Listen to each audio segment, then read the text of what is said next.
It was very seamless. I remember they left after Paul's bar mitzvah episode. Birthday Boy was their last one, I think.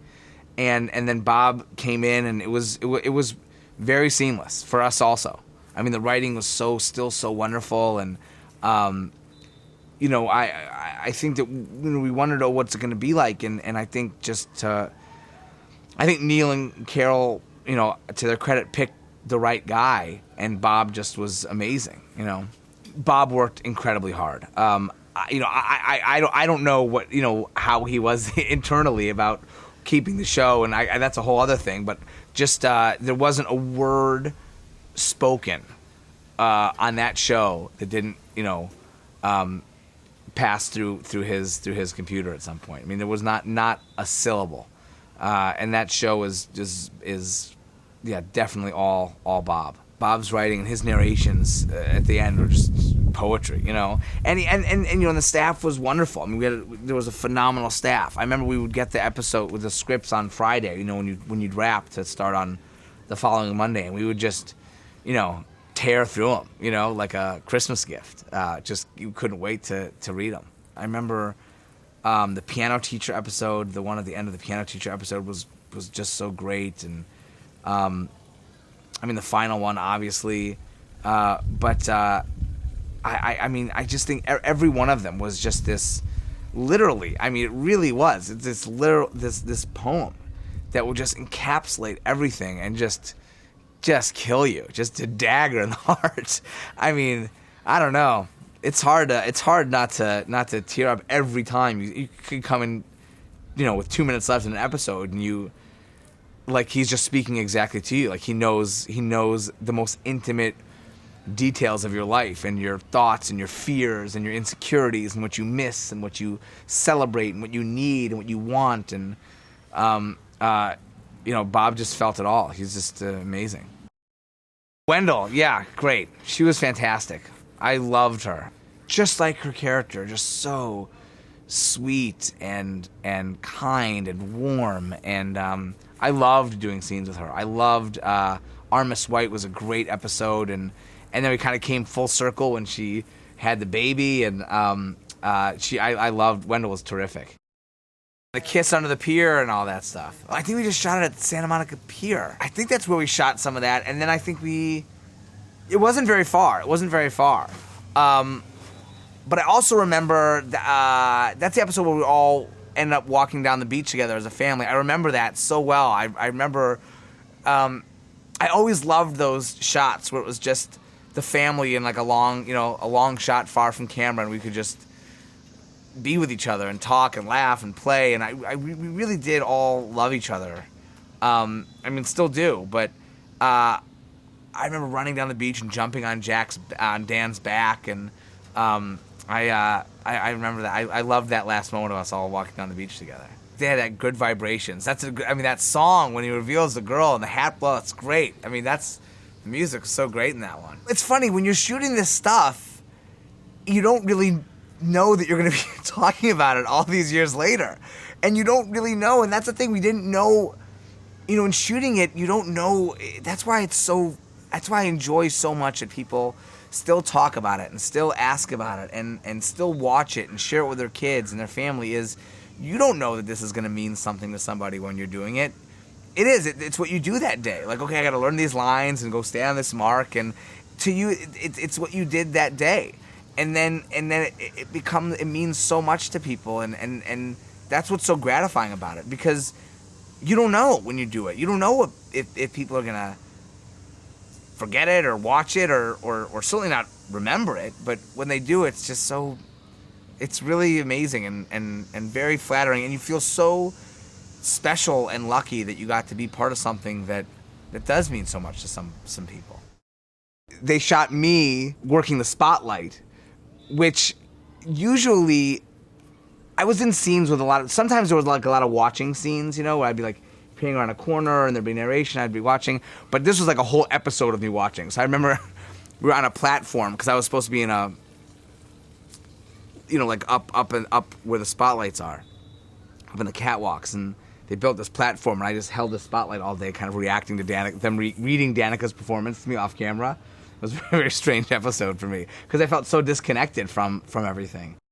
One of my favorites also was Stephen Gilchrist, was just great, Mr. Collins. I mean, that goodbye episode was one of the best. You know, he just was a wonderful actor. So different than Bob. You know, Bob was very kind of, you know, broad and funny and really kind of out in front, you know. But and you couldn't help but notice him. You know, Stephen, you could almost not really notice. You know, he was just so subtle and simple and beautiful. I loved him. They're just larger than life. They're these huge figures, and they just got phenomenal actors, you know, to play them. She was so great. She was so wonderful.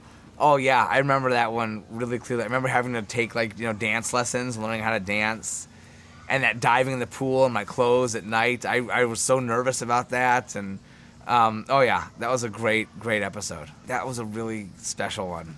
God, I haven't seen that in a long time, that one. I should watch that again. I remember diving in that pool, though. Man, it was very cold. You know, whenever you have someone dive in a pool, you have to, you know, for production, you have to get them dry and back. You know, I think we might have just done it once, maybe twice, but not very many times. For boys that age, there's not a lot of humanity at times, and I think it's something that you have to kind of tap into, and I think the episode did a great job at capturing that. Those were my favorites. I love the Norma and Jack ones. When we were shooting, we all moved to Los Angeles. And so my dad was in Chicago and would commute back and forth, you know, every weekend. And I remember that episode really hit home as far as, you know, the sacrifices dads make for their families. And sometimes that's separation. I remember that really resonating with me specifically. It was great. Oh, when we see him at the mall, he's terrific. Oh, when he got that little kid, and he was so funny. Bob was great. Such a gifted physical comedian, and a terrific actor. He was great. Again, like they just did such a great job as the writers, and then Bob as an actor, just showing that vulnerability. You know, he just was so great. Had this real, you know, tough exterior, this buttoned up kind of militaristic guy, and just was so sweet. That scene at the window was a great. The song was beautiful. I mean, it was a great moment. I think, yeah. I mean, that's the thing about working with young actors is, you know, if they're not on camera, they need to be in school. And I think we shot that, separately. I think we both were playing to pieces of tape. Because we weren't on camera at the same time together. I remember watching this one episode of Star Trek over and over again to kind of get the Captain Kirk stuff down. You know, and Artemis White, you know, I watched a lot of, you know, we tried to get the accent down of, you know, of Bobby Kennedy. Yeah, I mean, whenever something would come up like that, you try to make it as real as possible. I remember I really tried to work hard on how, you know, Captain Kirk like went down when he got tased, and but it was always fun to go to try something different like that. The only time I remember reading a script and getting a little nervous was there was a wedding episode where I had to play drunk, and I was really nervous about like how to play drunk. And Allie was a great drunk.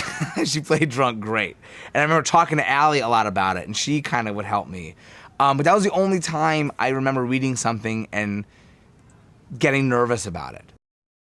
We had a sense that it was, you know, with the Jets jacket and where Neal was from, that it was, you know, East Coasty, you know, but it was never a part of it, you know. I remember they were always very careful not to shoot palm trees. You know, we shot it in California. But at the same time, we didn't want to be specific about, we didn't want to be in LA, but we didn't specifically want to be anywhere else. You know, I think, you know, they say it's like, you know, any street in any town, and I think they did a really good job at capturing that. It's very similar to the way a lot of, you know, kids on set, you know, go to school.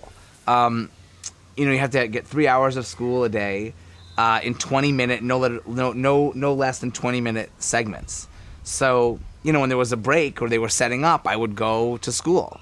and 20 minutes later they'd come knocking on the door and say, okay, you got to come back to work, and I'd work and then go back to school, and we were in and out a lot. But when you got to school, you really had to like sit down and concentrate right away. You couldn't kind of like screw around or get acclimated, because like in 20 minutes like you had to go and you needed to get schoolwork done. I was enrolled in a regular school. All of us were. Me, Josh, and Danica were all in regular schools. We weren't homeschooled. We weren't doing online school. We were all enrolled in our regular schools with pretty rigorous curriculums. So, we had to get the work done. And we had fantastic tutors who we really couldn't have done it without. But Mahela's right. Education was very important to all our families, and our moms really fought hard to get the best tutors and the best environments possible to go to school in. Skip Cook was our key grip, and really the dad of the set. I mean, he really kept everyone in line, kept us in line. I mean, he was great. There was a director, Beth Hillshafer. She's Bethany Rooney now, but Beth Hillshafer said, I read a quote from her saying that, anytime you're a guest director and you come on a set, you kind of want to learn who kind of runs the set. Is it the director? Is it the cinematographer? Is it the producer? Is it the star? Like, who is the apex of the set? So you can kind of get in with them, and then everyone will kind of fall in. Like, you'll have an easier week that way. And she said she learned right away that Skip was really where the set, just all roads converged with Skip. We probably still don't know all that he did to kind of keep us kind of safe and protected, because we were safe and protected. We didn't know. But he did. He was, we had our moms there, we had our studio teachers there, and we had Skip, who was always looking out for us. Well, there was an hour of recreation a day on weekends. And for a long time, when we were both, he moved out from New Jersey and I moved out from Chicago. And, Danica was here in LA, and as was Jason. So they had kind of their friends in their life, but for the first couple of years, I mean, it was kind of all we had was each other. So we would have sleepovers at each other's house and hang out a lot. And we didn't, we didn't have a lot of other friends. We weren't enrolled in school out here at the time when we first started. We were enrolled in our schools in our kind of respective hometowns, and so, when the weekends came, it was kind of me and Josh. They really captured, friendship, kids' friendship, particularly as a young kid. The people you love the most and are also the hardest on are your closest friends. You blow real hot and cold friendships at that age, and I think they did a great job of capturing the reality of those friendships. And but I don't know if any of it was borrowed, specifically from mine and Josh's friendship. I don't know. I always thought Kevin might have become a writer, maybe. I think that he's obviously has a real way with words and relating to people. But I don't know. I mean, he became a father, and I'm not sure. I think Kevin would be like in his 50s now. I don't know what he would be doing. Particularly in the Wonder years, I was very interested in the camera and how it worked and how they loaded it and the lenses and how it came apart. And I think I definitely aggravated more than one camera assistant, because would keep taking it apart and then leaving pieces around the set. But I was really interested in it. As much as I could be, when they were setting up, I was at school. So we'd go and rehearse, and I'd go to school and then come back and shoot and then go to school. So whenever there was downtime, when I could, look at the camera, talk to the cameramen, talk to the cinematographers, I always would try and take advantage of it. I was just so interested. And I was so interested in, why a scene that was 2 pages might take an hour, but a scene that was a half page would take all day. Like what choices went into how to shoot a scene and why were those choices made. And I was always so interested in that. And there were a lot of directors like Michael, like Peter Baldwin. There were some really great directors who really would talk to me about it.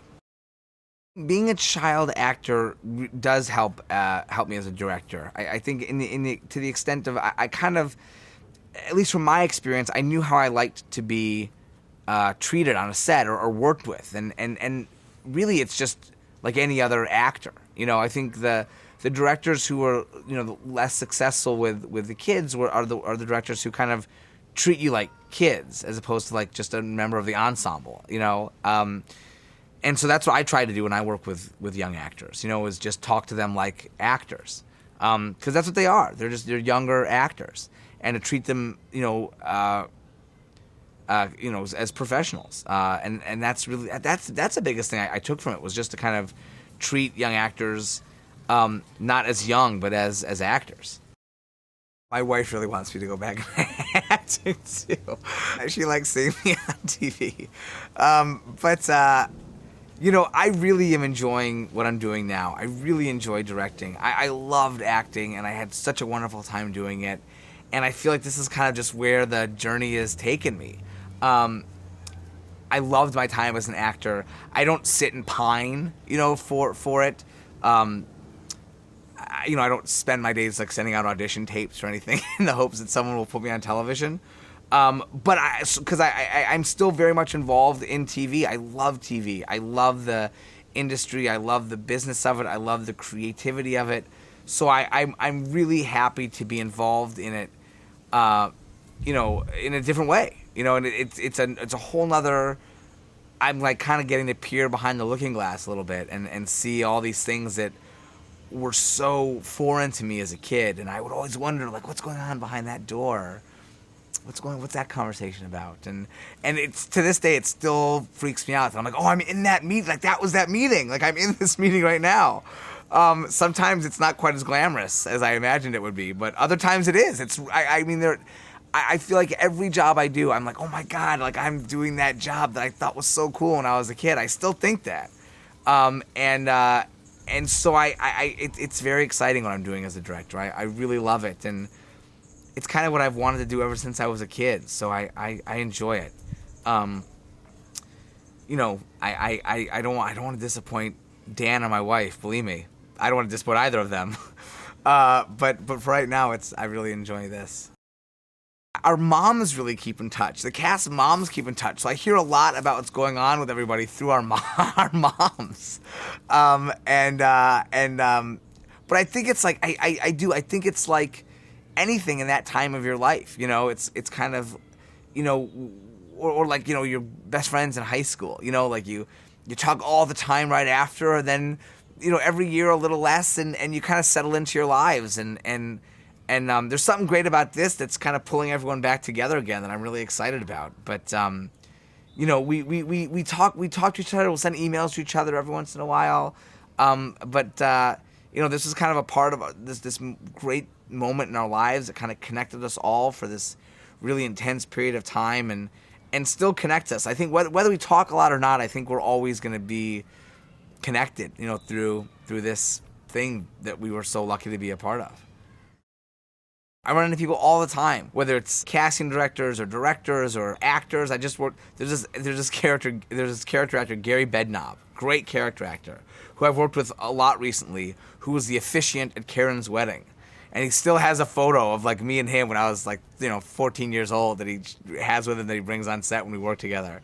So I'll run into actors. I'll run into, you know, electricians or grips or the sound mixer, Aggie, or, you know, I think throughout, it's not a big, you know, television is a pretty small group of people. You know, it's not a huge industry, and particularly kind of half-hour comedy people, and I'll run into people that I haven't seen in 10 years, 15 years, and it's like no time's passed at all. Instead of like the local grocery store, it's like the Paramount lot.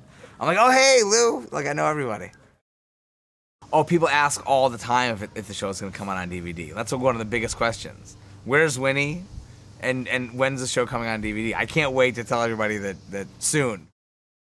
This kind of special time in your life that you remember through this prism, you know, where anything was possible, and you felt safe, and you felt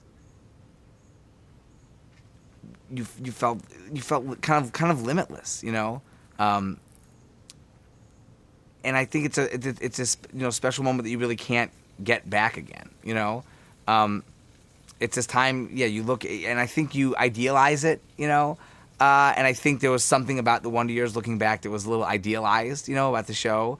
Not in a whitewashed way, but in a way that, you know, as you were talking about, the era and the time didn't really penetrate into the world of a adolescent, you know, teenage kid.